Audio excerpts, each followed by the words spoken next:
సరే ఎన్నికలు అయిపోయినాయి సార్, ఎన్నికలు అయిపోయినాక కూడా ఇంకా ప్రతిపక్షం మోడ్లో ఉండాల్సిన అవసరం లేదు, ఇంకా ఎన్నికల మోడ్లో ఉండాల్సిన అవసరం లేదు, అయిపోయింది. ఇప్పుడు గవర్నమెంట్ మీకు ఇచ్చారు, 5 ఏళ్ళు చక్కగా నడపండి. మీరు మీ రాష్ట్రాన్ని, మన రాష్ట్రాన్ని మీరే బదనాం చేస్తే వచ్చేదేమీ లేదు. రాష్ట్రం దివాలా తీసిందంటే ఒక హవాలా వ్యాపారాన్ని వస్తాడా అధ్యక్ష ఇక్కడ పెట్టుబడి పెట్టేందుకు? దయచేసి రాష్ట్రాన్ని ఖర్చు చేయడం ఆపండి అని చెప్పి నేను వారికి విజ్ఞప్తి చేస్తా ఉన్నాను. అధ్యక్ష ఇంకొక మాట చెప్పాలి అధ్యక్ష, నికర అప్పు హవాలా వ్యాపారులు కోటిలో ఉన్నారు, మీ వాళ్ళని అడగండి బాగా చెప్తారు, తెలిసిన వాళ్ళు బాగున్నారు మీ దానిలో, వాళ్ళని అడగండి చెప్తారు. అధ్యక్ష మేము చేసిన నికర అప్పు మొన్ననే హరీష్ రావు గారు చెప్పారు 3,85,340 కోట్లు మాత్రమే.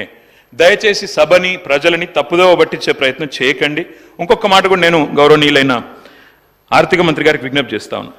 అధ్యక్ష ఎన్నడైనా కూడా మన కుటుంబ ఆస్తి అయినా, వ్యక్తిగత ఆస్తి అయినా, లేదా రాష్ట్రం యొక్క సంపద అయినా, అప్పులైనా రెండింటిని కలిపి చూస్తారు అధ్యక్ష. ఇప్పుడు మా స్పీకర్ గడ్డం ప్రసాద్ గారు అంటే మా అందరికీ అభిమానం. స్పీకర్ గారు మన అఫిడవిట్లో ఎన్నికల్లో పోటీ చేసినాడు, మీరు అఫిడవిట్ ఇచ్చారు ఎలక్షన్ కమిషన్కి. ఏం చెప్పినాం అధ్యక్ష? అందులో ఆస్తులు చెప్పాం, అప్పులు చెప్పాం, నెట్వర్త్ ఎంత అనేది చెప్తారు అధ్యక్ష. మరి ఎంతసేపు అప్పు అప్పు అప్పు అని నడిచేటోళ్ళు మరి తప్పకుండా అప్పులతో పాటు గత ప్రభుత్వం ఇచ్చిన ఆస్తులు కూడా చెప్పాలి కదా అధ్యక్ష. ఎట్లా చూస్తారంటే అధ్యక్ష, ప్రపంచవ్యాప్తంగా అప్పు ఇవ్వాలి అంటేనే, అప్పు ఎవరని ఇవ్వాలంటేనే సంపద చూస్తేనే ఇస్తారు అధ్యక్ష. పరపతి లేకపోతే, పతార లేకపోతే, పలుకుబడి లేకపోతే, నువ్వు కట్టే సత్తా ఉందా లేకపోతే ఎవరిస్తారు అధ్యక్ష అప్పు? అందుకే ఎప్పుడైనా కూడా ప్రపంచవ్యాప్తంగా వాడే కొలమానం ఏంది అంటే debt is to GSDP GDP ratio. అప్పు నీ జీడిపి అంటే మొత్తం నీ సంపద యొక్క పరిమాణం. ఈ నిష్పత్తి చూడాలి అధ్యక్ష. ఈ నిష్పత్తిలో ఎక్కడ ఉన్నాం అధ్యక్ష ఈరోజు మనం భారతదేశంలో? అధ్యక్ష డెట్ జిఎస్డిపి రేషియో తీసుకుంటే, టోటల్ అవుట్ స్టాండింగ్ మనం లయబిలిటీస్ తీసుకుంటే తెలంగాణ 27.9% అధ్యక్ష. మనకంటే ఇవాళ ఎన్ని రాష్ట్రాలు మనకంటే ఇబ్బందికరమైన పరిస్థితులు ఉన్నాయి అధ్యక్ష? వారు చెప్పే ప్రకారం అయితే దాదాపు 14-15 రాష్ట్రాలు, పెద్ద పెద్ద రాష్ట్రాలు, అందులో కాంగ్రెస్ పాలిత రాష్ట్రాలు ఉన్నాయి, ఇతరులు కూడా ఉన్నారు. వారిని ఇంకొక మాట కూడా నేను విజ్ఞప్తి చేస్తా ఉన్నాను. ఇప్పుడే నేను రెవెన్యూ రిసీట్స్ గురించి కూడా చెప్పిన.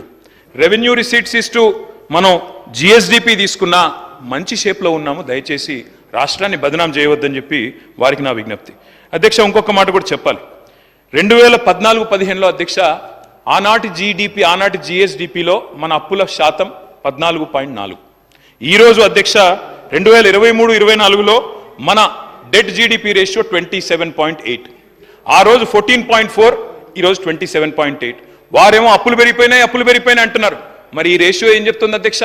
సంపద కూడా పెరిగింది. 4 లక్షల కోట్ల నుంచి 14,60,000 కోట్లకు రాష్ట్ర సంపద కూడా పెరిగిందన్న మాట ఎందుకు విస్మరిస్తున్నారన్న మాట వారిని నేను అడుగుతా ఉన్నా అధ్యక్ష. అధ్యక్ష ఇంకొక మాట చెప్పాలి. డెట్ జీడిపి అంటే అధ్యక్ష ఇవాళ మనది 27.8%. భారతదేశం యొక్క డెట్ జీడిపి రేషియో, కేంద్ర ప్రభుత్వం యొక్క డెట్ జీడిపి రేషియో 59%. అదేవిధంగా అధ్యక్ష ప్రపంచంలోనే అత్యంత ధనిక దేశం ఏది అధ్యక్ష? అమెరికా. ఆ తర్వాత మనం చెప్పుకుంటాం సింగపూర్ గురించి, జపాన్ గురించి చెప్పుకుంటాం.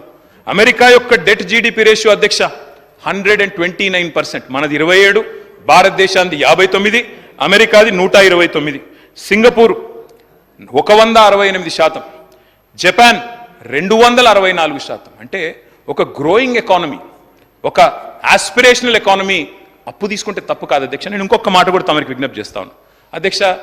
మన జనరేషన్లో, మన తండ్రుల నాటి కాలంలో ఏంది అధ్యక్ష అప్పు గురించి థింకింగ్? భారతదేశంలో సగటు జీవిది అప్పు చేస్తే తప్పు.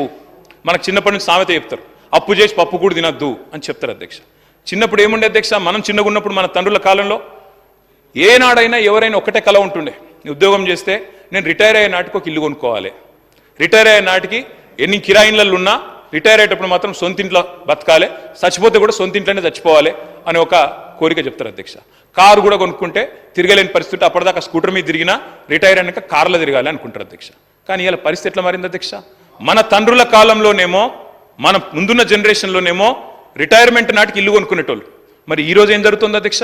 హైదరాబాద్లో ఒక అమ్మాయికి కానీ, ఒక అబ్బాయికి కానీ, మన చెల్లెలకు కానీ, మన తమ్ముడికి కానీ, మన పిల్లలకు కానీ ఐటీ ఉద్యోగం వస్తే మొట్టమొదలు ఏం కొంటున్నారు అధ్యక్ష? వాళ్ళు 22-23 ఏళ్ల వయసులోనే మొదలు కొనేది కారు, 2-3 నెలల్లో కొనేది ఇల్లు. మరి అప్పుడేమో రిటైర్మెంట్ అప్పుడు కొనుక్కున్నాం, ఇప్పుడేమో జాబ్ ఎక్కంగానే కొంటున్నాం. అంటే ఏం మారింది అధ్యక్ష? ఏం మారింది అంటే మన పరపతి, మన పలుకుబడి, మన పతారా, మనకు లోన్లు ఇచ్చే ఇన్స్టిట్యూషన్లు కూడా నమ్ముతున్నాయి నువ్వు కడతావని చెప్పి. అందుకే అంటా ఉన్నా అధ్యక్ష, ప్రొడక్టివ్ సెక్టర్లో ఇన్వెస్ట్మెంట్ పెడితే అది అప్పు తప్పు కాదు, అది భవిష్యత్తు మీద పెట్టే పెట్టుబడి అవుతుంది. కాబట్టి అప్పు అప్పు అప్పు అంటూ ఆగం చేయవద్దని చెప్పి కూడా వారిని నేను విజ్ఞప్తి చేస్తా ఉన్నా. అధ్యక్ష, నేను ఇంకొక మాట కూడా చెప్పాలి. రాష్ట్రం వచ్చిన నాడు తెలంగాణ రెవెన్యూ 46,000 కోట్ల అధ్యక్ష. 2024 నాటికి రాష్ట్ర రెవెన్యూ 1,60,000 కోట్లు. అధ్యక్ష, ఇప్పుడే నేను చెప్పాను, గ్రాంటినేట్స్ కూడా ఉంటాయి రెవెన్యూ రిసీట్స్లో.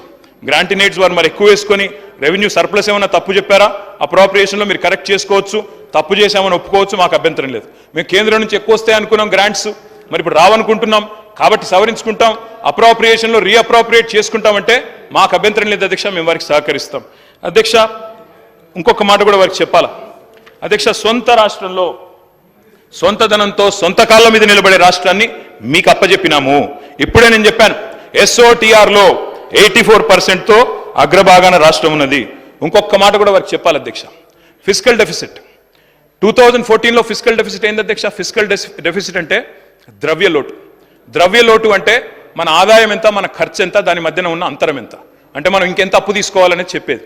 ఆనాడు 2014లో అధ్యక్ష ద్రవ్య లోటు 1.9% మీరు మాకు అప్పచెప్పిపోయినాడు అధ్యక్ష. 2022-23లో 2.5% అధ్యక్ష, అంటే కేవలం 0.6% మాత్రమే ద్రవ్య లోటు పెరిగింది. ఇంకొక మాట నేను ఆర్థిక మంత్రి గారికి విజ్ఞప్తి చేస్తా ఉన్నా. కేంద్ర ప్రభుత్వం కింద మీద పడుతోంది. వాళ్ళు they've set a target of fiscal deficit of 4.9%. దాన్ని రీచ్ కాలేక మొన్నటి బడ్జెట్లో కూడా 5.4%కే కేంద్రం ఫిస్కల్ డెఫిసిట్ మొన్న కూడా అయింది. మనం మాత్రం 2.5%. We are in healthy shape, we are in the pink of health.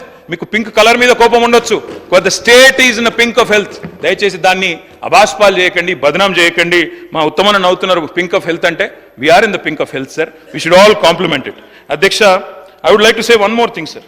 కేంద్రంతో పోలిస్తే ఫిస్కల్ డెఫిసిట్ విషయంలో వారు 5.4 ఉంటే మనం 2.5 ఉన్నాం. మరి మీరు మనం దివాలా తీసినామంటే వారు డబల్ దివాలా తీసిందా సార్? ఇది కూడా చెప్పాలా. దయచేసి నేను వారిని కోరేది, మన రాష్ట్రాన్ని మనం ఖర్చు చేయడం మంచిది కాదు. సంపద సృష్టి, అదేవిధంగా రాష్ట్ర సంపద ఎంత పెరిగిందో నేను మీకు చెప్పే ప్రయత్నం చేశాను. GSDP కూడా 4 లక్షల కోట్ల నుంచి 14.5 లక్షల కోట్లు ఎట్లా పెరిగిందో చెప్పాను. తలసరి ఆదాయం కూడా 1,14,000 మీరు మాకు అప్పచెప్పినాడు. 12వ స్థానంలో ఉన్నాం భారతదేశంలో. 12వ స్థానంలో పర్ క్యాపిటల్ ఇన్కంలో ఆనాడు ఉన్నాం. ఈ రోజు గర్వంగా చెప్పొచ్చు అధ్యక్ష, సిక్కిం, గోవా లాంటి చిన్న రాష్ట్రాలను పక్కన పెడితే the number 1 state in India in per capital income is Telangana. Yes, we should be proud.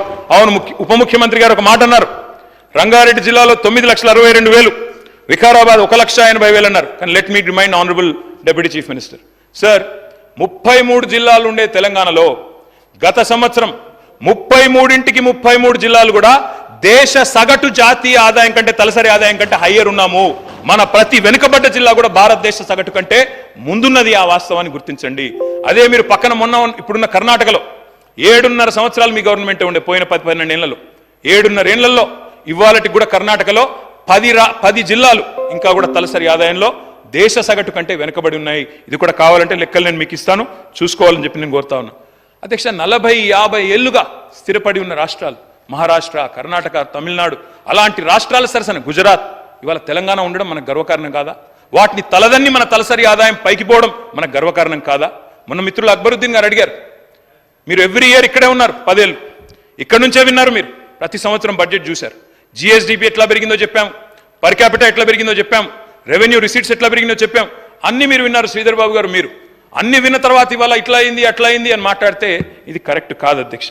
సిరిగల తెలంగాణను, లక్ష్మీ కలగల తెలంగాణను దివాలా తీసిందని చెప్పడం ఎంతవరకు సమంజసమో గౌరవ ఆర్థిక మంత్రి గారే చెప్పాలి అధ్యక్ష. నో పావర్టీ ఇండెక్స్ నీతి ఆయోగ్, అందులో ద్వితీయ స్థానం మనది. We're in second place on reduction of poverty.